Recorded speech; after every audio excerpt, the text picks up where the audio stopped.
Cara membuat goal setting yang baik dan benar agar Anda lebih sukses di tahun 2022, 2023, bahkan tahun-tahun berikutnya. Lebih semangat lagi.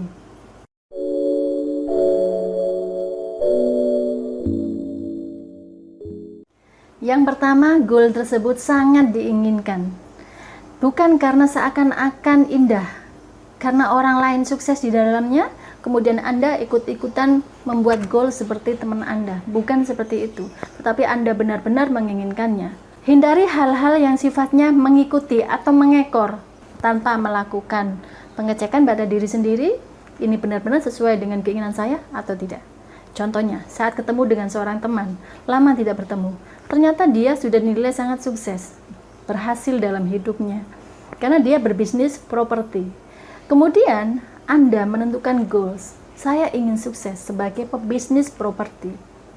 Tentu ini karena Anda mendengar kabar sukses dari seorang teman. Sementara Anda sendiri sebenarnya tidak ada minat di bidang properti.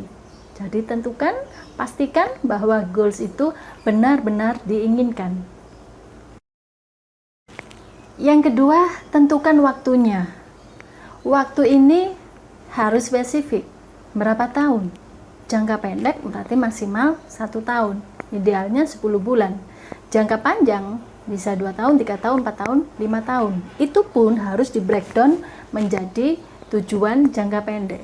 Yang tidak dibenarkan adalah di saat mengatakan saya ingin memiliki rumah sendiri kalau saya sudah bekerja. Itu sangat confused. Kapan itu saat bekerja ya? Jadi kan masih abu-abu ya, karena saat ini juga ternyata belum mendapatkan pekerjaan. Jadi tentukan berapa tahun, tahun keberapa itu harus ditentukan. Bukan berarti ini mendahului takdir yang maha kuasa, tetapi sebuah bentuk dari perencanaan yang matang. Adapun hasilnya ya tetap kita pasrahkan kepada yang maha penentu. Kewajiban kita adalah berusaha. Yang ketiga, fokus pada tujuan itu. Pernahkah Anda mengamati seseorang yang memotong pohon? Misalnya pohonnya begitu besar, dipotong dengan kapak. Di saat mengayunkan kapak, bayangkan jika si penebang pohon ini mengayunkan kapak yang begitu besar dan sangat tajam, tetapi pindah-pindah tempatnya. Dibandingkan dengan penebang kayu yang mengayunkan kapaknya pada satu titik yang sama. Kira-kira lebih cepat tumbang penebang kayu yang mengayunkan pada satu titik atau yang pindah-pindah? Iya, betul. Akan lebih cepat tumbang pohon tersebut kalau mengayunkan kapaknya pada satu titik yang sama. Itulah fokus.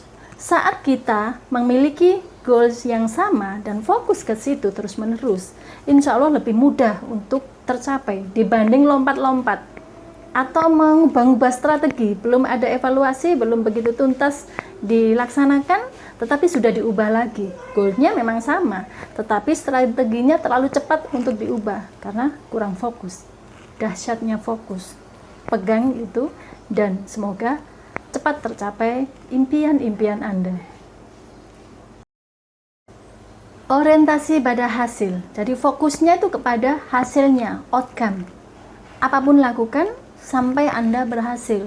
Dalam konteks positif ya, bukan menghalalkan banyak cara. Dalam konteks positif, tetap mematuhi peraturan yang ada dan fokusnya adalah sampai tercapai. Kalau sudah membuat langkah-langkah strategis, kemudian dijalankan, dievaluasi, hasilnya kurang maksimal, berarti perlu ada evaluasi. Bukan berarti ini bukan jodoh saya bidang ini. Ini bukan berarti impian yang tepat untuk saya, harus saya ganti impiannya. Bukan seperti itu. Tetapi tetap kita fokus untuk mencapainya. Mungkin jalannya kemarin yang kita tempuh itu yang kurang diperbaiki.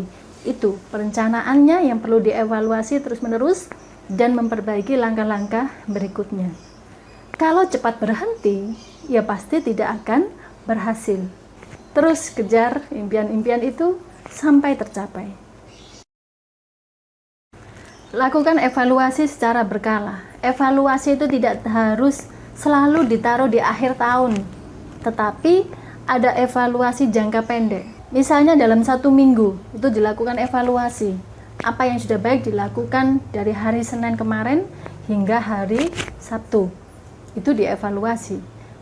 Atau apa yang kurang baik, nanti supaya bisa dilakukan perbaikan.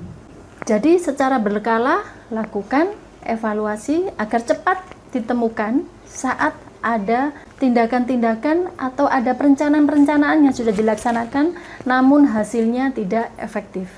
Cepat ada koreksi. Yang terakhir, doa dan afirmasi positif. Pasti kita akan selalu berdoa setiap waktu untuk goals yang sudah kita tentukan. Dan di saat berdoa itu, kita tidak sekedar meminta, tetapi sudah membayangkan bentuk yang kita inginkan itu, suasana yang ingin kita harapkan, sudah tergambar, sudah seakan-akan terlihat. Ini mempower bentuk sebuah doa. Kita merasakan, tidak hanya mengucapkan, tetapi seakan-akan apa yang kita minta itu sudah terjadi, sudah terlihat. Oke, semoga tercapai impian-impian indah Anda dan selalu berbahagia, tetap di dalam lindungannya.